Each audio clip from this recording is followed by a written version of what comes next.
Please a round of applause for her. Ms. Nimi Bello is an award-winning creative director, digital agile and transformation leader, and strategic partner with over a decade of experience in sales, technology, and leading agile transformations for organizations worldwide. She's also the founder of Link Empower and is also an advisory member. She's dedicated to creating social impact through innovative solutions. Please a round of applause for Ms. Nimi Bello. We have very beautiful and a very handsome panelist in our midst here today. I'll be handing over the mic to Ms. Nimi. Ma'am, the stage is yours. Thank you so much. Hello, everyone. Now, come on. Hello, everyone. How's everyone doing today? I was listening to all these bios. I'm like, wow, it's giving Black excellence. So I know that we are in Akure, and I'm gonna put you all on the spot. And I want you to tell me, what is one fact that you have learned about Akure while being there? I'll start with you, Sean.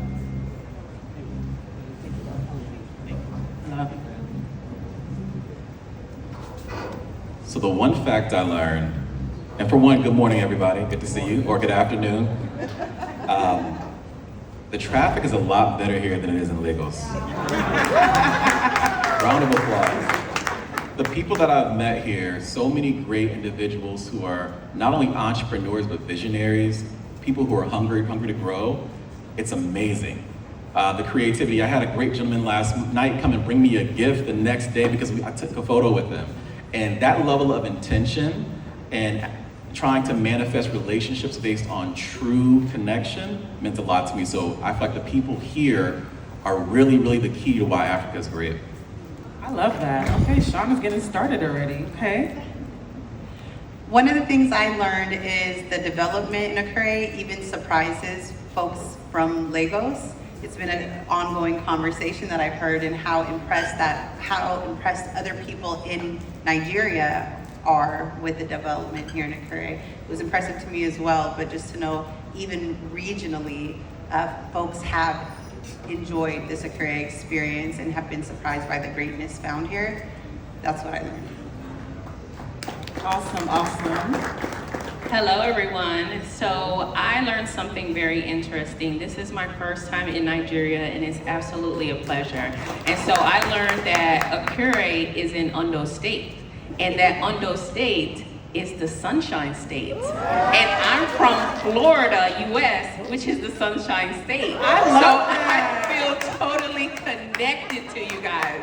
I'm an entrepreneur. Everyone here is an entrepreneur, so let's do it in the Sunshine State. I love that. I love that. Okay, so I don't have any prizes for the best response, but if I did have a prize, Christina's definitely my winner for this. Round of applause for our panelists. So I would say for me, so I'm a PH babe, by the way. Anybody here from PH, River States? Hey, my people, how on that day? Okay, so I'm from PH, and this is my first time in Akure.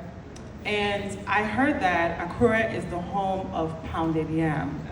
Is that true? Okay. I haven't had any pounded yam since I've been here, so I'm a little upset. So hopefully after this session, somebody will bring me some pounded yam. Okay, can we make that happen? Okay. So to get into things, I wanted to ask our panelists here, when we hear the word leadership, what is the first thing that comes to your mind?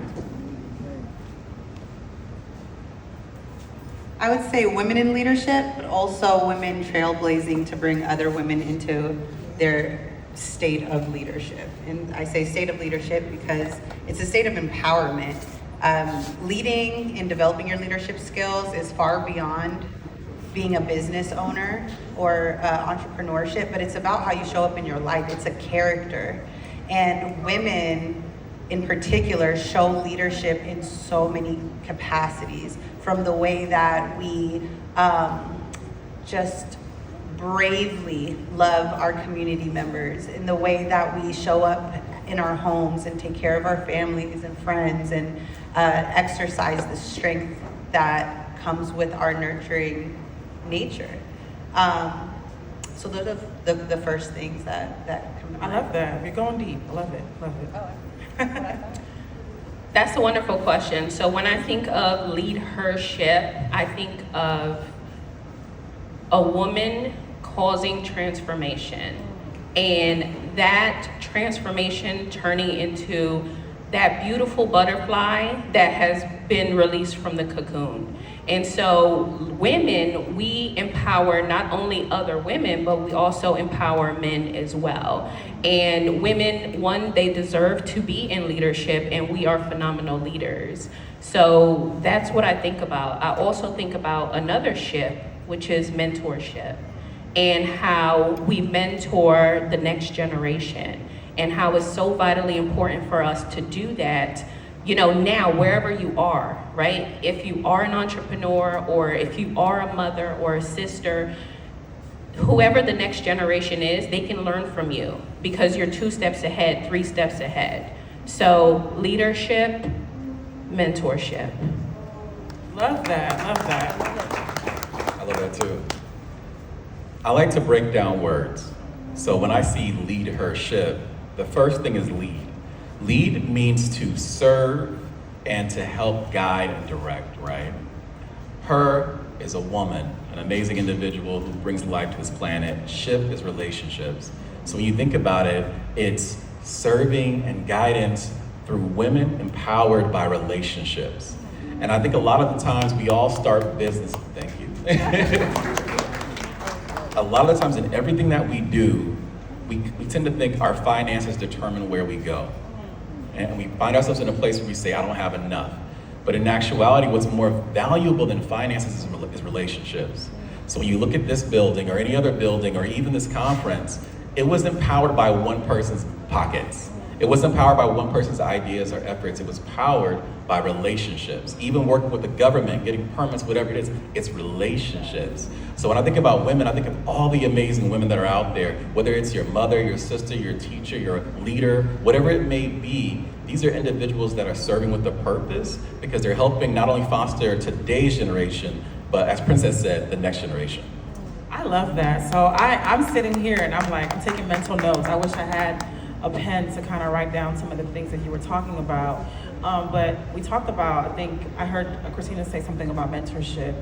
So when we talk about LeadHERship, we're on a leadership panel, can you share some tips to individuals that are currently needing mentorship or looking for mentorships? Like, what are some of the qualities that, as you feel as leaders, has helped you to get to where you are when you were seeking mentorship or being mentored as well? I guess I'll kick it off. Yes. So I believe in life, you need 2 different type of approaches when it comes to your development. You need to have your leader, that's your direct leader, whether it's your leader at work or whatever it may be if you don't have a job, right? It can even be your market that's leading you. But then you also need your mentor. Your mentor and your leader have 2 very different objectives. Your leader is typically aligned to your goals and your goals are their goals. They're concerned about your performance most of the time. Whereas your mentor, their only goal is your success. So you want to make sure that you're identifying individuals that can help you become the best you, but you want to also make sure you have alignment. So what I always tell people, if you're looking for a mentor, if you're looking for a physical mentor, make sure you find someone who's already where you want to be, but find a way to be of service to them. And then when you meet with them, have questions prepared and also follow up on the actions they told you to do the last time. Because you don't want to meet a mentor, that mentor feels as if it's not even constructive. But then 2, if you can't find a mentor, don't stress yourself on I have to find someone in my life right now. I believe in virtual mentors. So whether or not you're looking at podcasts, YouTube's, books, whoever that may be, try to identify 3 to 5 individuals that you say, I want to speak like this person, I want to be strategic like this person, I want to be able to captivate a room like this person. And now you're learning from those individuals, so you can also have virtual mentors as well. I love that. Shout out to virtual mentors. I know that there's been a couple of mentors that when I was having mental breakdowns, but that's another story for another day. But yeah, keep going. So I am the founder and CEO of Diaspora District, and what we're trying to do, or not trying, what we are doing is bridging the gap between the classroom and careers. Mentorship's a huge part of that. We build strategic partnerships between leaders in politics, education, community leaders, because they're essential. You don't do anything, about people without people. And industry leaders. And the reason it's so important is because of not just the diversity of thought, but the diversity of scope and authority. There's so many things that need to move outside of a system, for example, education, which is where I work in impact. There's so many aspects outside of the education system that impacts it. So we need to create these strategic partnerships. We need to view mentorship as strategic partnerships where you can gain not just knowledge, but access to other realms of influence. Mentorship, for me, the way it's shown up is in my transferable skills. A lot of times, especially in education, educators look to other educators. Educational leaders look to retired or past people in their same role. I've looked to leaders in agriculture, in tech, in real estate, and I've identified what the through lines were in all of their leadership. A good leader is a good leader. It's one of the reasons in my various roles I've been able to lead in transportation and then lead in law, because I worked for government, so there's various departments, and sometimes you get sent from one department to another. The content didn't always matter, because I had the transferable skill of leadership, and recognizing its transferability or how it shows up in different spaces was making strategic partnerships and mentorships in other industries. And so now we continue not just to create those strategic partnerships to have greater influence and impact, but we also encourage that sort of mentorship in our educational leaders who we're building capacity among. Look outside of your industry as well. Don't ignore your industry, but look outside of it as well so you understand how to impact your sector in a structural way. That was really well put, Manal. And please, round of applause for our teachers and our educators. I don't think that teachers and educators get enough of their flowers because they are active contributors to great leaders in the society. So round of applause for our teachers and people that pour into our future leaders, because it's so important. So I just wanted to give you your flowers for that. Christina. Thank you. Yes. So relationships are so vitally important. We wasn't put on this earth to do life by ourselves. So when it comes to relationships, mentorship is so important. And me, I'm only here, where I am today in my business, which I've been running for the last 7 years because of mentorship. So when it comes to you actually looking for a mentor, you, want to find someone who is qualified. Because to be honest with you, not everyone is qualified to be your mentor. So you don't want to choose someone who is on the same level as you. That's the blind leading the blind. You want to choose someone who is already at the destination where you want to be. So if you're, let's just say in real estate, right, and you want to own an apartment, well, that person needs to already have 10 apartments, because now they're qualified to teach you the journey that they went through. And that's what you want to do. And so when it comes to you actually getting a mentor, like Sean said, right, you want to lead with service, right? So when I actually got my mentor, I invited her out to lunch. We went to a bakery, and I looked her in the face, and I asked her, I said, would you be my mentor? I was very transparent. I wasn't, sneaking around trying to just take information from her. I told her, I want to get to where you are. And she has been my mentor for the last 8 years. So just relationships. Be transparent, honest, authentic. Let them know what your goals and dreams are, and they're gonna help you achieve that. If they sign on to be your mentor, they're gonna pour into you. And that's the type of mentor that you want. Someone that's gonna pour into you. Well said. Really, really great responses. And as you all were talking, the word servant leadership has come up several times. And I think servant leadership is at the core and at the DNA of all amazing leaders. And one of the things that I wanted you all to talk about, being servant leaders, sometimes your cup can also get empty, right? So talk a little bit about how do you show up as a servant leader and also make sure that your cup is also getting full as well, because it's a two-way street, right? Absolutely, that's such a good question. So we are here to serve. We are here to do life with people, and that could be our family, our friends, and primarily the community. And that can sometimes be very overwhelming. And so you have to have a balance between what you're doing out here in the community, where you're pouring into others, and what you're doing personally for yourself. You have to be able to feed your soul first and pour into yourself first before you can pour into others, right? We're using this analogy of a cup, but you can't pour from an empty cup. And so what I do is I focus on mindset, right? Mindset is very important to me, and the way that I start my day, actually, it puts me in a position to I know that I'm going to end it well, right? So I start my day with meditation, right? So instead of me waking up and grabbing my phone for the first thing and, being consumed with the news and being consumed with negativity or social media, the first thing that I'm going to do is put on a meditation music and sit with myself and determine what is it that I want my day to look like. Who am I going to pour into, right? But knowing that I'm going to pour into myself first. And so after meditation, I go into affirmations, right? And I tell myself, you are a phenomenal leader. You are an international speaker. You are an author. You are all of these things, right? And so now my battery starts to get full. And once it's in that position where I've already journaled and done all of these beautiful things, then I know that I'm ready to start my day and to actually engage with others and to pour into the community. So make sure that your cup is full. Make sure that your battery is fully charged before you go and charge someone else's battery. I love it. So basically, translation, I'll just give a little broken. Don't use Panadol for another person's headache when you have not cured your own headache, in a nutshell. But anyways, continue, sorry.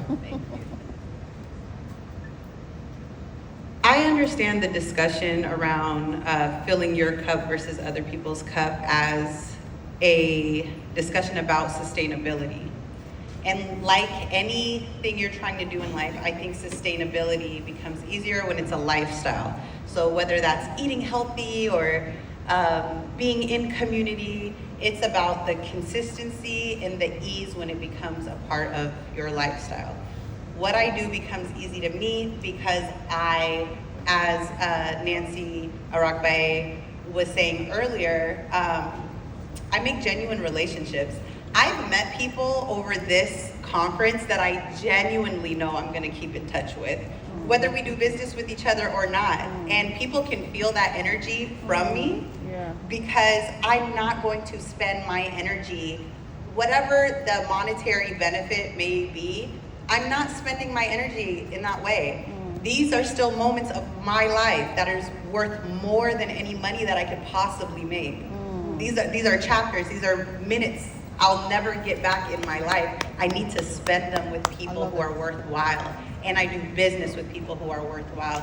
And I say hello to people who are worthwhile. And I, just connect with good humans. And I've been blessed to be able to feel like energetic exchanges that are good, that are in good faith. So that's one of the ways that I, maintain my sustainability.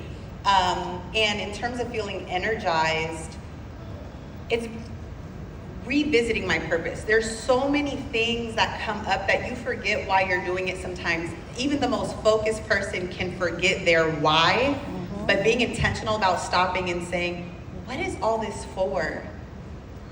What is all this for? And what is all this for to me? And then what is this all for to the collective that I'm a part of? Because everyone has multiple reasons they're doing a thing, right? And as entrepreneurs, money needs to be one of them. You're building economic development for yourself, for your community. You should. But in my opinion, for sustainability, it should be your primary purpose. My primary goal is movement building. I don't want the money without the movement. And being a part of the movement energizes me. Being a part of Diaspora District, where African people on the continent and internationally are connecting as a global Black community to transform education with all of the strategic partners in these various industries means a lot to me. It means a lot to me because it's also amplifying the brilliance that's already among us. It moves away from this idea that we have to seek the information somewhere else. We have the experts, we have the leaders, we have the researchers, we have the culture, we have the historical knowledge. We know what to do. And that energizes me. I love that. Well said. Well said. So I have a question for the room. Who in this room currently leads a team of people? Raise your hand. Who in this room, future entrepreneurs, who in this room wants to lead a team of people? Go ahead, raise them high. Stop being, show your confidence. Raise them high. So here's for you who want to lead a team of people, here's what I'll tell you. Leadership is not being a boss. Leadership is not telling people what to do. Leadership is sacrifice. When you look at a pyramid, turn it upside down and you're at the bottom, because you are carrying the weight of the entire team. So when you say servant leadership, your job is to serve them. And it doesn't mean that you're a yes person, or you're gonna give them what they want, because serving is also being honest and saying, I'm sorry, you need to actually come to work on time. Because if you're not here, it impacts the rest of your team. You're not your best self. So you need to be able to have those conversations. You need to be able to coach people. Michael Jordan, the GOAT, not LeBron, Michael Jordan, the GOAT, even he had a coach who wasn't even as good as him, but he took the time to say, I'm gonna listen and learn and get that feedback. So as a leader, you have to understand that you're gonna have tough conversations, but you're also gonna have tough days. It's not gonna be easy. I remember when I got my first executive role, and for context, as Princess mentioned, 19, I'm a homeless high school dropout, 29, I'm a corporate executive. And when I got that role, my mother passed away 2 months after I got that role. And my whole life between 19 and 29 was about taking care of my mom. I wanted to change her life because she ended up getting kidney failure and she was always sick. And as a man, as a son, who in here is a son? I see you. You know that your mom is everything. That's your first love, that's your best friend. That's also the person you treat the worst, because you should treat your mom better than you actually do. So even though you think you treat her well now, is not actually well enough because she's done so much for you. So I have this opportunity, I can finally take care of her, and then she suddenly passes away and I'm in shock. And what I ended up doing was, I ended up overworking, because my team at work was also in pain. They had gone through a lot before I got there, so I had to make sure I'm putting in long hours. I was intentional about, I don't sit across the desk from my team when I coach them, I sit side by side. I'm working 12, 16 hours a day just to make sure I touch and look at every single person. I work on the floor, I don't work in my office if I don't have to. So putting myself in that mode, I would get home and be knocked out on the couch, because I wasn't actually being a good leader. I was not paying attention to my guilt, and that I needed to grieve, and that I needed to do things properly. So I had to learn, in order for me to be my best leader, they don't need a burnt out leader. They don't need a person that's over-serving. They need a person that's leveraging, that's actually taking advantage of saying, I see the skill in you, can you help me here? I see the skill in you, can you help me as well? And here's my expectations. But then also having a tribe around you. I fill my cup up, because we know as leaders, and we talked about this the other night, we usually feel alone. You feel like everyone looks to you to have the answer and solve the problem. So when you have a problem, everyone's shocked. How do I help you?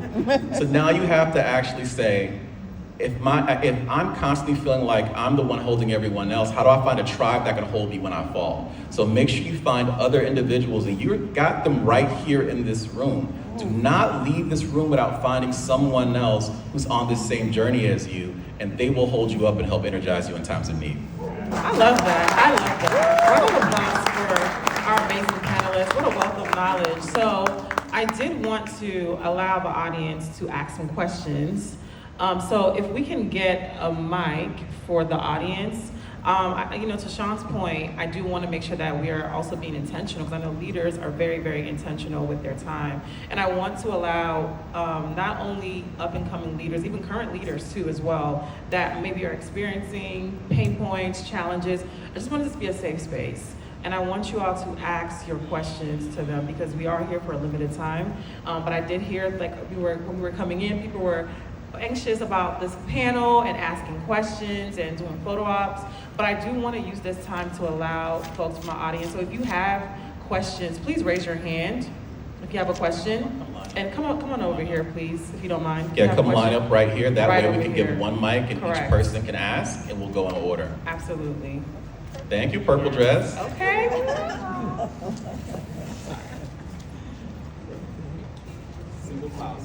Yes, thank you. Hi, everybody.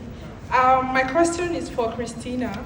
You had mentioned that you have a mentor, and I just want to know, because I'm someone who is very particular about learning from people's mistakes, so I do not make those mistakes. So I just want to know, like, what's a specific mistake that you would have made if you did not have a mentor? And what's also a mistake that you've made and lessons you've learned from that mistake? That is such a really good question, and I have made many mistakes, and I have failed, and I have gotten up, dusted myself off, and tried again.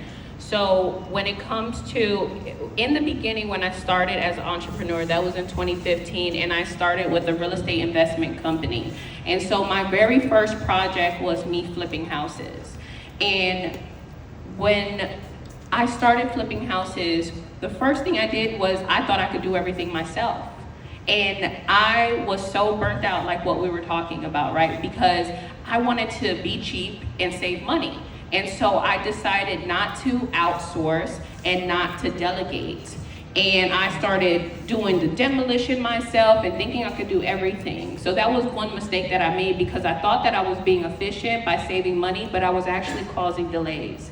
Because this project was supposed to be done in 2 months, and it actually took 10 months.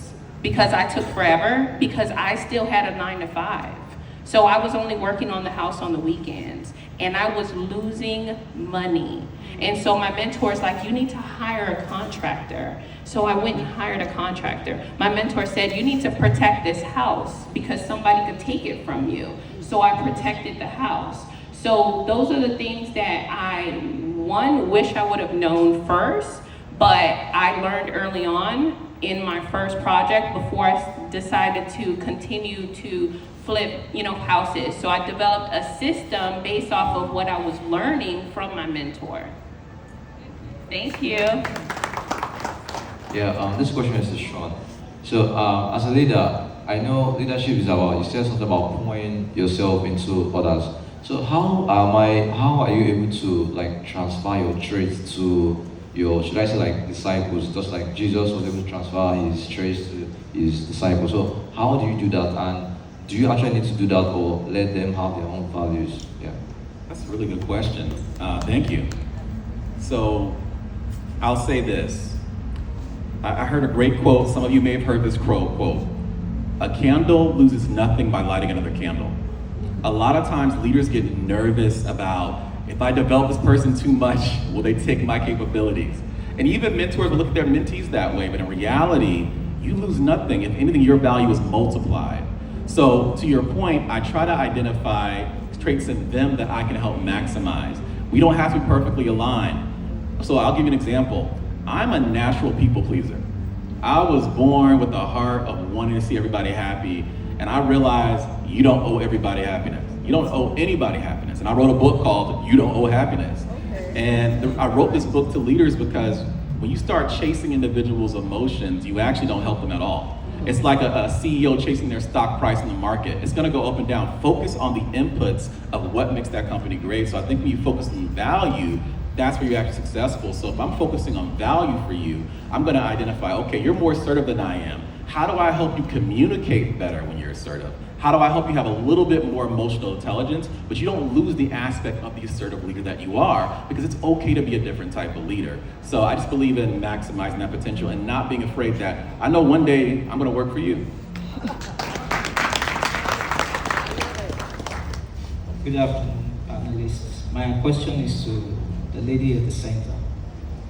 Okay. Manal. Okay, Manal. Please, I want to know, is it possible, from your background as an educationist, is it possible we could have something like a mentorship community for aspiring business owners, entrepreneurs, and all that? Because at times people complain of the fact that getting access to mentorship is a bit challenging for them, financially and all that. Is it possible to have a mentorship community? Because I had that experience few years ago, but unfortunately I lost my mentor then. He passed on 2 years after he proposed that initiative. So I want to know, is it possible we could have that post-GEF experience from your own perspective? Thank you.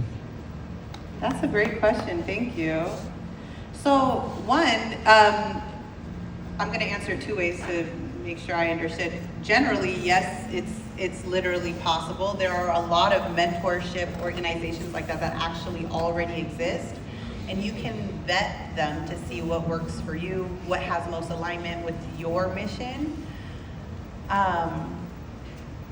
And I also, before choosing who you want to be affiliated with as a mentor, either organizationally or individually, do some research on what they've accomplished. The second thing, in case you were talking about like us personally or GEF, I haven't looked into what GEF is actually going to do to establish mentorships. What I will say is, to the earlier point about relationship building, that's where it starts. Mentorship, if you heard, is such a huge investment. And so you want to make sure that you're using this opportunity at GEF to introduce yourself to people, but actually genuinely connect. Remember, that was the first point made earlier, to connect with people so that they become invested in you and in your direction and want to make that investment in you personally. So I didn't know which way you meant it, but that would be my answer. All right. Good afternoon, everybody. Thank you so much for the panel section of Protocol Daily Observe. My name is Ofurum Grace Amarachi from Port Harcourt University. So I'm the CEO of ADO Clothing and Accessories. We sell clothing, and I also teach people how to make homemade products like perfumes and other 39 homemade products. So my question is to Christina about your mentorship story. You mentioned that it's not advisable to be around people just to seek information from them, because you took your proposed mentor out and then you came out openly to tell her you want her to be your mentor, and she's been doing that for 8 years, right? So my question is, what if we approach people we want to be our mentors because they have the result we desire, and at some point in their lives, they either go outside the niche or they stop doing the reason why we wanted them to be our mentor? You talked about transparency. Is it necessary to meet them and tell them, actually, you're no longer doing what I needed and I want to make a switch? Because over here in this part in Nigeria, we see people run out of their mentors and some other person is training them. But when they get that fame or that glory, there's this tussle of, I trained you. So is it advisable to go meet them, telling them that at this point, you are either out of the reason why I met you for mentorship, or you're taking another path that does not align with me. I also want to go. That's one. Then secondly, if you have, okay.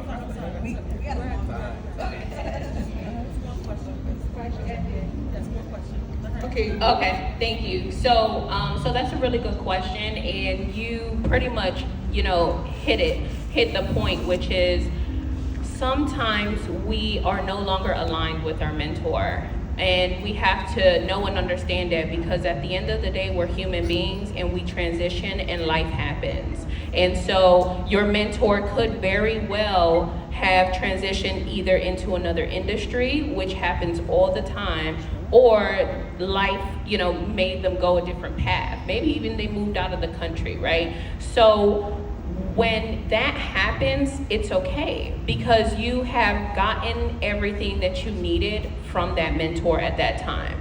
Look at it as an assignment, right? They were your mentor for 2.5 years, and that was a very wonderful experience, and now it's time for you to move on. So transparency is definitely the way to go, and you do want to let your mentor know that, hey, we're no longer aligned, you're no longer in my industry, and do you have someone that you can recommend that is still in the industry, right, that I'm in? So if you're doing, fashion and apparel, do you have someone that you can recommend that is still in fashion and apparel so that I can start to build a relationship with that person, right? And so that's the key, is building a relationship. And if you can identify someone that you know that is still in the industry, thriving, and at that pinnacle that you want to reach, then go ahead and start to build a relationship and start with serving, right? And I personally would serve absolutely for free, complimentary, whatever it is, right? Offer them dinner, or to work in their organization to